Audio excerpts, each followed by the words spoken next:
Well, welcome back to Mind, Body, and Soul. We had a great day. I hope that you heard Pastor Jeff Warren here from Park Cities, Han O, and that you got to experience some of our electives. I want to remind you, all of these are going to be on our website. They're going to be available if you'd like to review them again, or you'd like to send someone that you know and care about to watch them. Well, this evening, we've got a great lineup, and I'm joined by my friend, Carla Robinson. I've known the Robinsons, over 25 years. Our kids grew up together. Long time. Tell us a little bit about your family. Scott and I married. We graduated in 1983 from Baylor University, came, and I was hoping for an engagement ring. And when we joined Park Cities Baptist Church, Dr. Plights didn't know how to introduce me. He called me Scott's special friend. And that was in August of 1983. He finally proposed in September, and we married in March. So we have been members here our whole married lives, from young marrieds to now grandparents. So that's a long time. Well, Carla knows my wife, Maria, and Maria would share the story that she had to wait a lot longer for an engagement ring than she thought she was going to. We really have seen our kids grow up together. They're approximately the same age. That's right. And it's just been fun to live life and see families grow up. And tonight's topic is one I think everybody's going to appreciate. I'll appreciate it. Yeah. We've got Jim Burns joining us. Jim is known around the country for his great work over the years talking to generational segments, and he's written a new book. And within this book, he talks about doing life with your adult kids. Oh, wow. You've got 3 adult boys and daughters-in-law. I've got 2 adult daughters. I've got a son-in-law, and we both have grandkids. Yes. So this is going to be good for us. That's an important topic. Yeah. I know as my sons have aged and taken wives, that my prayer has been, number one, that we could continue to serve together as a family and Park Cities Baptist Church has been a great vehicle for that for us. Our favorite thing that we're doing right now is we have adopted a class at Jack Lowe, a second grade class. This is our 4th year to be working with Mr. Rivera. And so we take turns reading, hosting his Christmas parties. At Christmas we had, I had 1 son, 2 daughter-in-laws, and my husband, Scott, there doing the Christmas party. And so when they're, if their time's available, but that they come and help serve. But that's been a real blessing.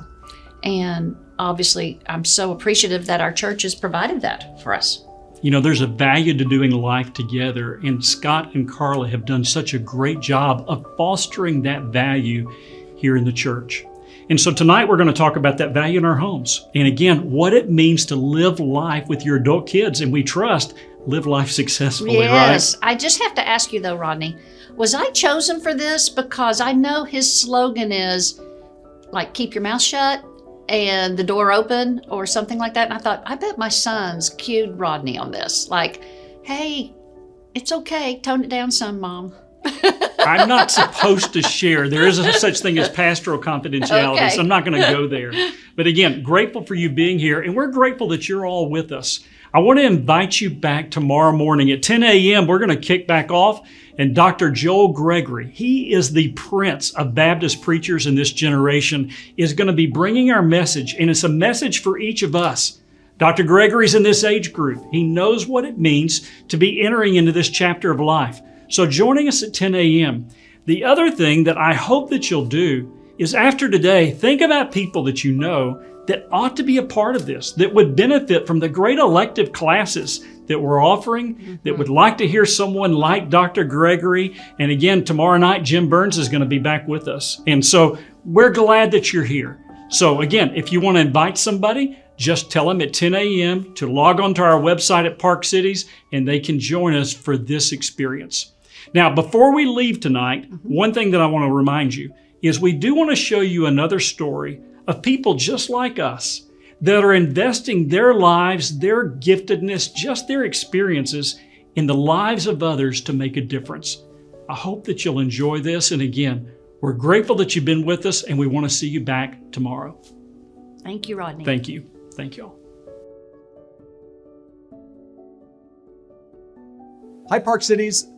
So glad to be with you. And we're going to talk about doing life with your adult children.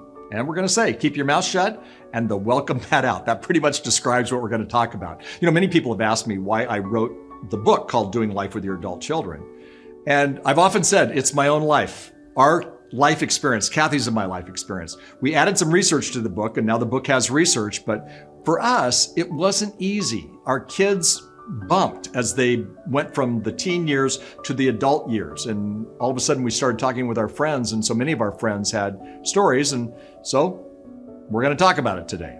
Now, you've spent 2 decades of your life pretty much invested in your kids on a day-to-day basis, in control, at least sort of in control. And most parents find that transition from the teenage years, those couple of decades, to the adult years very confusing. I remember when Kathy said to me, wow, I did not see that coming. So I want to give you some principles that have helped me greatly, but also I think could help you, and maybe you can talk about it even amongst yourselves later. Principle number 1, you're fired. Honestly, you're fired. Your role as a parent has to change. It doesn't mean that you're fired as a parent, but your role as a parent has to change. See, you are still their parent, but you have to reinvent the relationship. And if you're not willing to reinvent the relationship from a adult child to a parent adult to adult, then it's not going to work. You've never been the parent of an adult. And you know what? Your kids have never been adults, so they're still trying to figure it out. So everybody's trying to reinvent the relationship. So what do? I think you've got to give your kids the passport to adulthood. And by giving your kids the passport to adulthood, that's a step of faith, especially if they're not acting like adults yet. But the mistake we make is that we never allow them to be those adults, and they don't believe we trust them, which sometimes we don't, I get it. But one of the main things we can do is principle number 1 is hand them that passport to adulthood. Okay, it's not easy. I didn't say this was going to be easy. Second principle is very important, and it's not easy either. Unsolicited advice is usually taken as criticism. I mean, I'm the guy who says, but why does she need to go to Europe to find herself when I have all the answers right here for her life right now? Just tell her to come into the room. I'll settle it all for her, see? But what we have to learn is that experience is much better teacher than advice. Experience is a much better teacher than advice. Think about when your kids were little. They had to learn how to ride the bike. They fell. What'd they do? The experience taught them to, get back on the bike and do it. And so we have to be able to close our mouth, zip it up. I mean, Kathy and I, many times, I'll say principle number 2. She'll say principle number 2. I want to fix things. Kathy wants to give advice, okay? But the issue is this, that sometimes we enable dependency by being intrusive into their lives. And what they not hear is not the lesson that we're trying to give them, but really what they hear is that we don't respect them. And so what I've learned in this principle is to pretty much ask permission if I was going to give advice. Now, I still give advice, and I like to give advice. And yet, sometimes that's not easy. My daughter, Christy, and her husband, Steve, and our 2 grandkids moved to Texas. Yes, Texas, Dallas, Texas. And they are now back, but in that time period, 2 months before they were going to move to Texas, they were living at our house, which was interesting, a new phase of doing life with your adult children. And they were in an argument, and I would say it was an argument. It was like a full-blown argument. They did pretty good, probably better than Kathy and I would have done at that age. But the argument was over packing the kind of meager things that they had as they would drive it to Dallas. And Steve had an opinion, and I thought that was kind of a dumb opinion. And then when I heard Christy's opinion, I thought that might even be worse. So I'm in the kitchen listening to this, and they're unaware that I'm even there, or at least ignoring me. And so I said, hey, you guys, I have a better idea. And at this point, Christy said, Dad, not right now. So she put me in my place. And I should have said, hey, I've got an idea. Could I talk to you about it? But instead I go, I have an idea. I just wanted to bounce in. She goes, not right now. And I went, oh, okay. And then I thought, great, people pay me to give advice. And here's my daughter not wanting my excellent advice on how to move from California to Texas. So we get to Dallas Kathy and I get there about a week and a half later, and it had been a disaster move.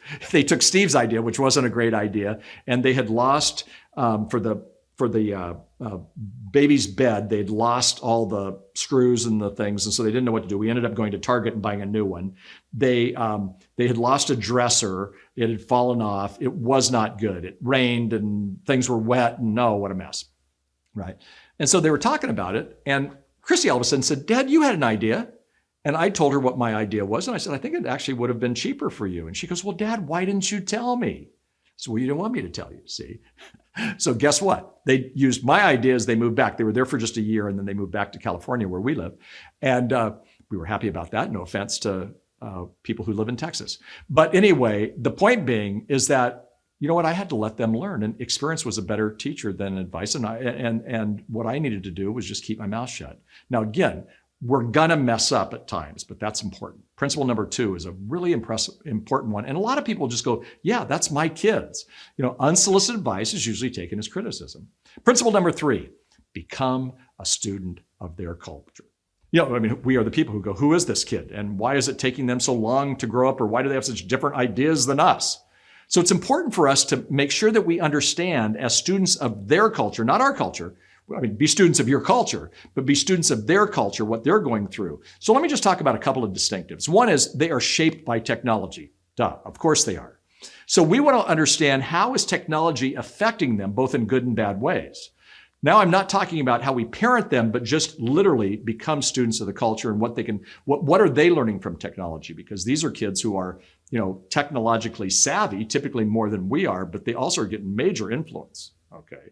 I was speaking not too long ago to a bunch of students, and I said, how many of you believe it's possible to be addicted to social media? Every hand went up. There were 800 kids, and all hands went up. And then I said, well, how many of you are addicted? And guess what? All but 2 raised their hands. See, they even knew they were addicted. Now, in the culture, it's technology, but let me give you some good news. Once they get married and they have kids, you know what their number 1 desire is? To be a good parent and have a healthy marriage. And this is what I love. Even at Homeward, where I work, we're helping next generation parents, and they are dying and wanting good content, okay? Now, again, they're not going to want it in the same form we want it. They want short form videos. They want to listen to podcasts. They're not going to listen to the same people. They're not going to listen to the radio for that stuff. But the point being is that they want that. So that's good news. Okay. They come back, if you would. Now, the other thing that you're going to have to understand, and this is a biggie, this is what causes trouble at Thanksgiving and Christmas and holidays or whatever, is they view tolerance as a major trait of a loving person.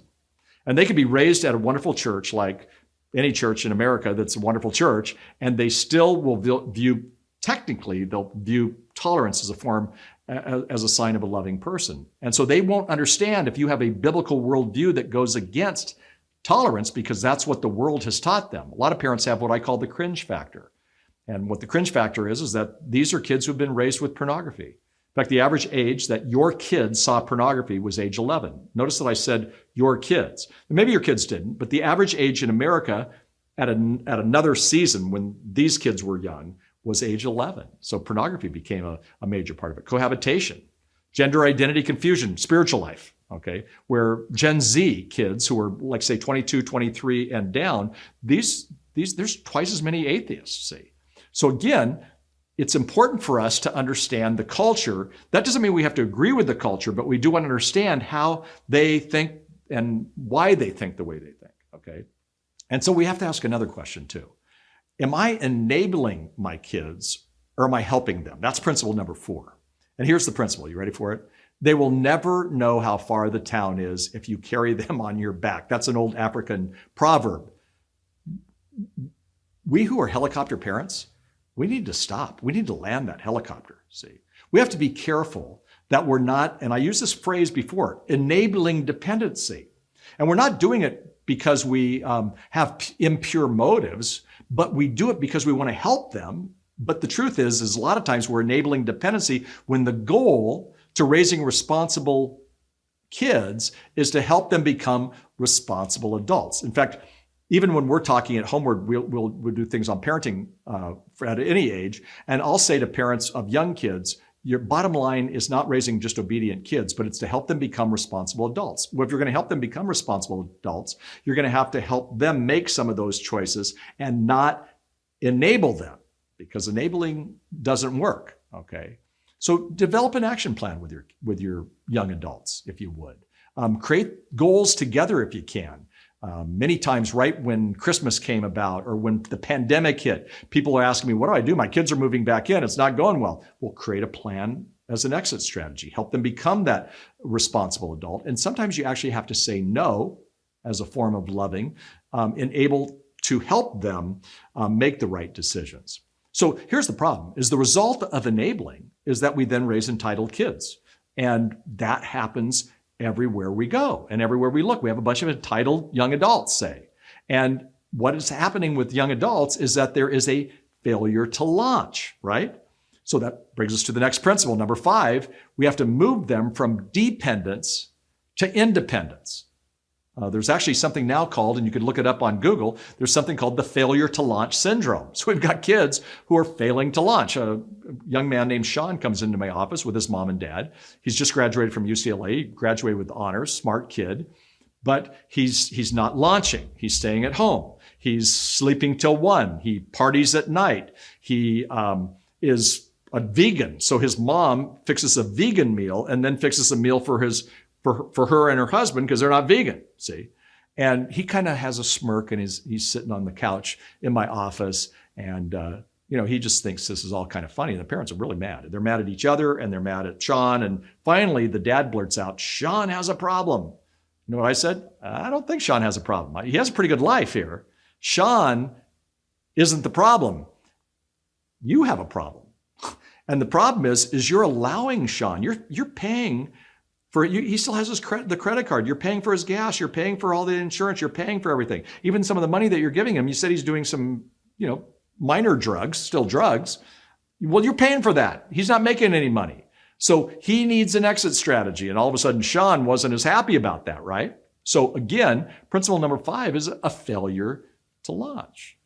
And so what we have to do is understand that part of raising adults is to help them move from dependence on you, yes, to independence. And that's hard for us. It's hard for the parents. It's hard for the kids because, again, part of what our DNA is about is having our kids be dependent on us, right? Now, this is a big principle, this next one. And it's one that I see a lot of people, if I'm doing some media or if I'm talking with people, this is where they get. This is what their issues are. This is where they're, pretty upset. And I'm shocked at how many people struggle with this. And yet, in a smaller sense, that's what we struggled with too in our relationship with our kids. Principle number 6, you can't want it more than they want it. And this is about violating values. What if your kids violate values? So many people will tell us, my kids were raised in the church. We didn't do this stuff, at our house. And then my kids went away and they started violating values. They started straying from faith. They started experimenting with behavior. They have a boyfriend or a girlfriend that I don't like. There's gender identity issues. I mean, just the list goes on and on. And so I'm saying to you, you can't want it more than they want it. Because a lot of parents, they're struggling like crazy and their kids are kind of just going on with life. So what do you do when your kid violates values? Well, first of all, you offer your adult child tough love. And remember this, you can't confuse tough love with meanness. You just can't do that, right? So what you want to do is you want to offer them the ability to experience the consequence of their choices. And so like I know a couple who their daughter moved in with a boyfriend, they were paying for school. And when they found out that the boyfriend and the girlfriend were living, in his apartment, so they said, hey, because of the choices you're making, we'd love to help you. And if you want to change this is fine, but we're not going to pay for that dorm that you're not living in. Okay. And frankly, we're not going to pay for college because you're an adult now and you're acting with behavior that says you're an adult. So you're on your own for a while. And guess what? That lasted for about a semester or two. And she came back saying, any way we could rework this because that thing didn't work out. And today she's doing really well, say. So again, tough love doesn't say, I hate you, doesn't shun them, but actually says, I love you so much, you're going to experience the consequence. Okay, so you can't bail them out, is what I'm saying. I know somebody whose daughter had a DUI, and this guy could have paid for getting it, taken off just because they had that kind of money. Instead, she had to go through all that process. It was a 10-year process, by the way. So it was on her records and things like that. She went to DUI school, whatever. The parents could have actually changed that, but she needed to experience it. So she wasn't bailed out. Guess what? Today, she's never drank in a car. Okay. So the other thing I would say in this case is you can't be a one-topic parent. I ask parents all the time when they talk about this issue, and they're just so, whatever it might be, whatever the issue that's causing them pain. And I go, do your kids know how you feel? Yes. Do your kids know what you believe? Yeah. Well, then broaden the relationship and even talk about other things. They know how you feel. They know how you believe. So you can't just become a one-topic parent where you're pounding that into them all the time. And then a lot of times this causes us to get angry. And I'm saying, don't dump your anger and frustration on them. Okay. Now, again, they can know that you disagree with them. Please, that's fine. But make sure that you have people around you when your kids are violating values who you can talk to. Many times people will just, stay quiet and not talk about that issue. Okay. When in fact, what they should be doing is getting help with others. Now, another one that a lot of parents talk to me about of adult kids is the fact that the kids strayed from faith. And what I want to do is kind of help you think through something that I call the anatomy of a lost faith, because parents sometimes go, what the heck happened to these kids? Okay. Well, first of all, kids are graduating from high school today and they're walking away from the church. Okay. And so they're neglecting spending any time hearing about God. And so they neglect their life. They're still Christians, but they neglect their life with God. After you neglect for a while, you drift. So I live in Southern California, and if I got on a boat and I drifted even 1%, I was trying to take a boat to Hawaii, but we drifted 1%, we're going to end up in Australia, right? Well, that's what's happening to kids today. They neglect, they drift, and then somewhere in there, they experience unbelief, or what I'm going to call lack of trust.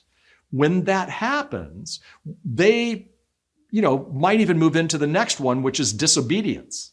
So now they have disobedience. So they're not walking in the way that they would know. So they've walked away from God. They've walked away from his principles. Okay. So what happens then? Well, then they get dull of hearing. And the Bible talks about that. It's a biblical phrase, dull of hearing. And then eventually they forfeit their spiritual purpose.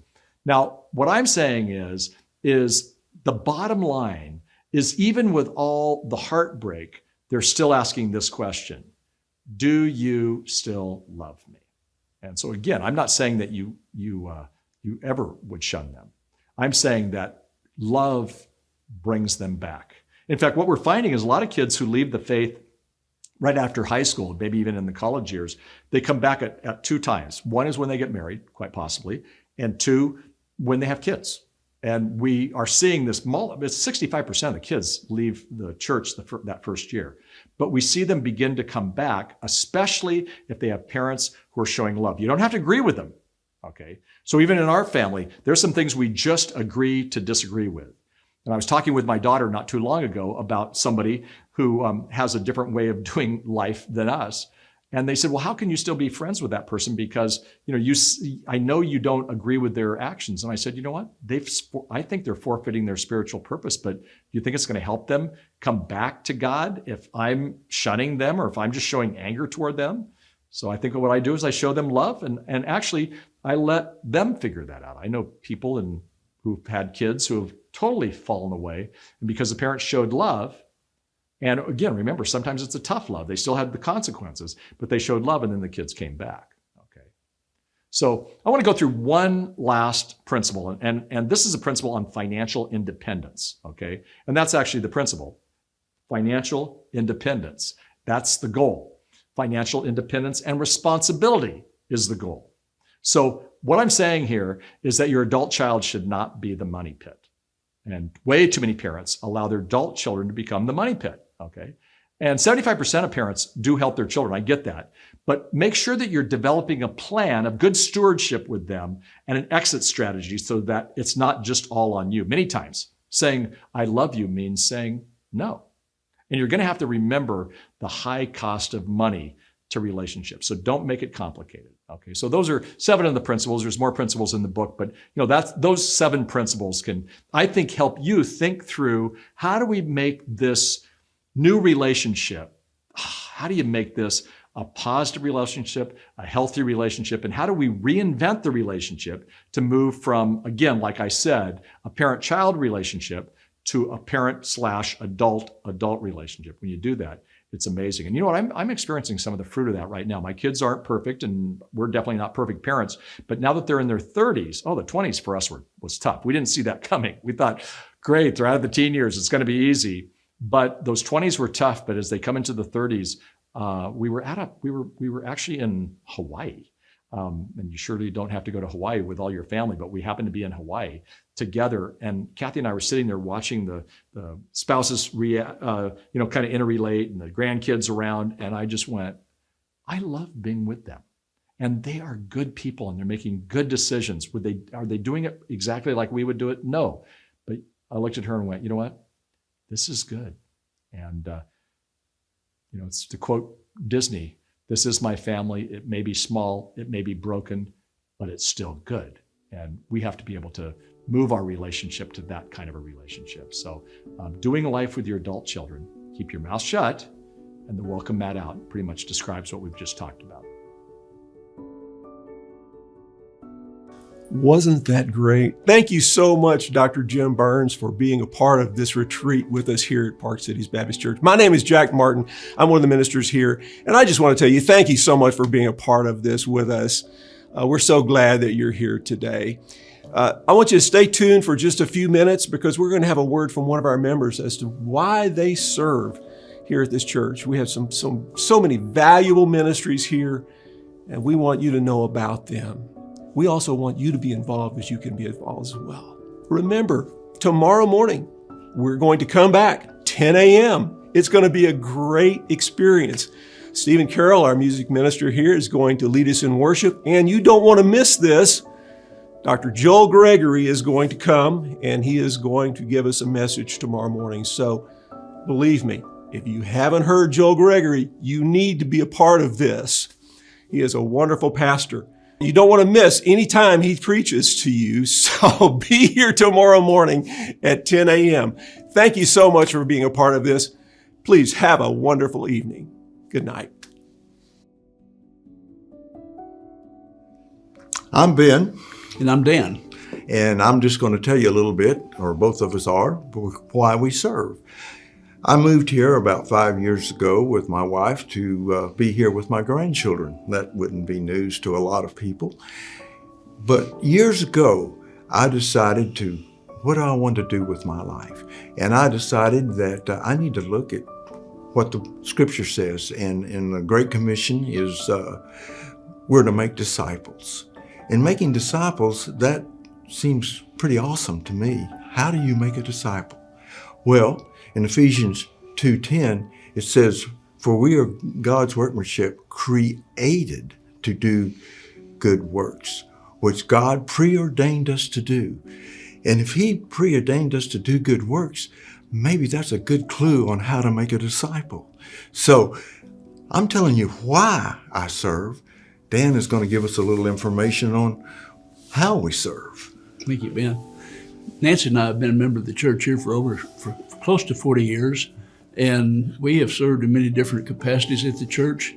And most recently, we've enjoyed serving at the Vickery community with Ben and Joanne, and helping people that are refugees and immigrants that are coming into Dallas that they have nothing except the clothes on their back. We help provide household needs and clothing and food. Last week, Dan and I were privileged to help 2 different Cuban families that had nothing. Oh, the tears in their eyes. It was just a joy. Just gives me such a pleasure. We're called by God for the Great Commission to serve others, and by serving others, we are just gratified in doing so.